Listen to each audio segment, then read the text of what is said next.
The Sabbath includes rejoicing, reflection, and righteousness.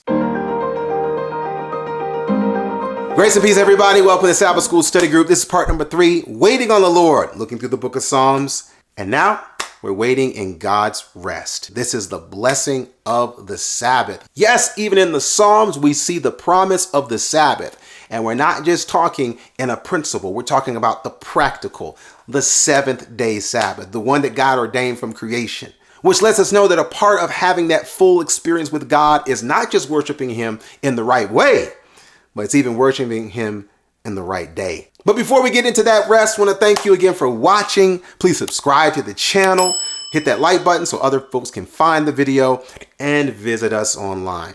changeministry.org. There's so much more that you can enjoy. So the Sabbath, rejoicing, resting, righteousness. Is that in Psalms? For sure. Psalm 92 verses 1-2 says a psalm or song for the Sabbath day. It is a good thing to give thanks unto the Lord and to sing praises unto thy name, O Most High, to show forth thy loving kindness in the morning and thy faithfulness every night. This is the jumping off point for the 92nd Psalm, and it is a psalm that speaks of the Sabbath experience. To this day, to this moment, this is the day of the Lord. I know a lot of our brothers and sisters sincerely call another day or Sunday the day of the Lord, but there's simply no scriptural basis for it. Every time we see God referring to his day, every time we see God referring to a day that he has sanctified or a day that he has made holy, it's the Sabbath day, before and after Christ, AD and BC. And so if all the Psalms that we read have meaning for us today, why is this one all of a sudden no longer valid? That wouldn't make a lot of sense. So now looking at Psalm 92, look at what it goes on to say. This worship, this praising, this thanking, you, Lord, you've made me glad through your work. I will triumph in the works of thy hands, O Lord. How great are thy works, and thy thoughts are very deep. See, this is where the Sabbath comes in a therapeutic way, and why it's designed to be a day where work does not take place and we rest.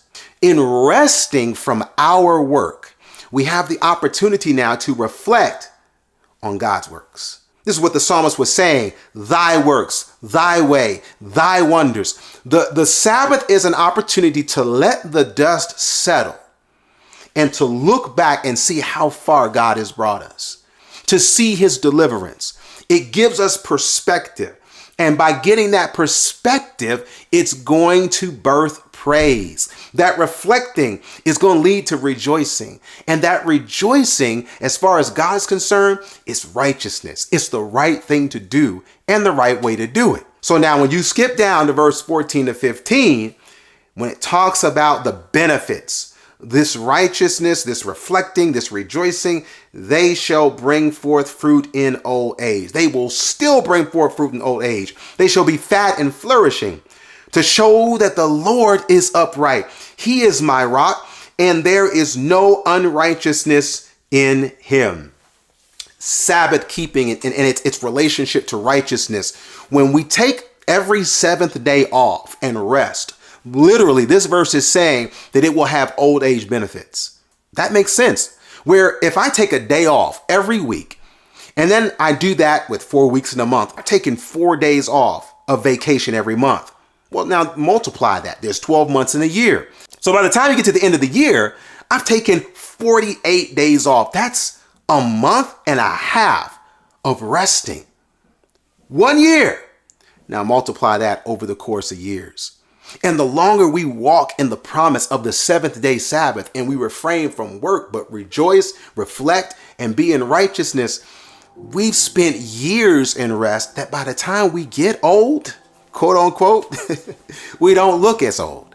We don't feel as old. And we aren't as old. One, because of the practical aspect, the power of rest, but more importantly, because of the promise of God. The promise that they will be flourishing.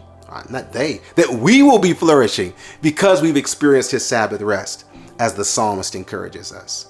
Pretty cool to think about the book of Psalms actually is a book that can be used as a way to recognize the Sabbath and to continue to experience that Sabbath. And I pray we do. And I hope that everybody who's watching this, by his grace and through faith in Christ, will enter into his rest.